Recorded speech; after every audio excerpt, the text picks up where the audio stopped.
ನಮ್ಮೆಲ್ಲರ ಗುರುಗಳಾಗಿರುವ ಬ್ರಹ್ಮಶ್ರೀ ಮಹಾಶಯರವರ ಒಂದು ಸತ್ಸಂಕಲ್ಪ ಏನು ಅಂದರೆ, ಇಡೀ ಭೂಮಿಯೇ ಸಸ್ಯಾಹಾರಮಯವಾಗಬೇಕು ಹಾಗೂ ಧ್ಯಾನಮಯವಾಗಬೇಕು ಮತ್ತು ಪ್ರತಿಯೊಂದು ಮನೆಯ ಮೇಲೂ ಆಧ್ಯಾತ್ಮಿಕ ಪಿರಮಿಡ್ ಧ್ಯಾನ ಕೇಂದ್ರಗಳಾಗಬೇಕು ಎನ್ನುವ ಮಹಾಸಂಕಲ್ಪದ ಮೇರೆಗೆ ಇಂದು ಈಗ ನಾವು ಮಂಡ್ಯದಲ್ಲಿ ಈ ಒಂದು ಕಾರ್ಯಕ್ರಮ ಮಾಡುವ ಮುಖ್ಯ ಉದ್ದೇಶ ಅಂತಂದರೆ, ಪತ್ರಿಜಿಯವರ ಒಂದು ಮಹಾಸಂಕಲ್ಪಗಳಲ್ಲಿ ಮುಖ್ಯವಾದ ಸಂಕಲ್ಪ ಎಲ್ಲರೂ ಸಸ್ಯಾಹಾರಿಗಳಾಗಿ ಅಂತ. ಅಂದರೆ ಅಷ್ಟೊಂದು ಸ್ವತಂತ್ರವಾಗಿ ಈ ಒಂದು ಸತ್ಯವನ್ನ ತಿಳಿಸಿಕೊಟ್ಟಿರೋ ಏಕೈಕ ಗುರು ಅಂದರೆ ಪತ್ರಿಜಿಯವರು. ಅವರಿಗೆ ಜೋರಾಗಿ ನಾವು ಕೃತಜ್ಞತೆಗಳನ್ನು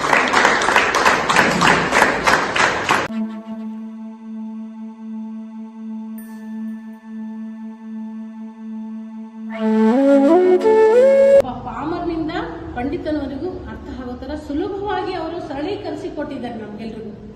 ಅದೇ ನಿಟ್ಟಿನಲ್ಲಿ ಮುಖ್ಯವಾದ ವಿಷಯ ಸಸ್ಯಾಹಾರಿಗಳಾಗಿ ಅಂತ.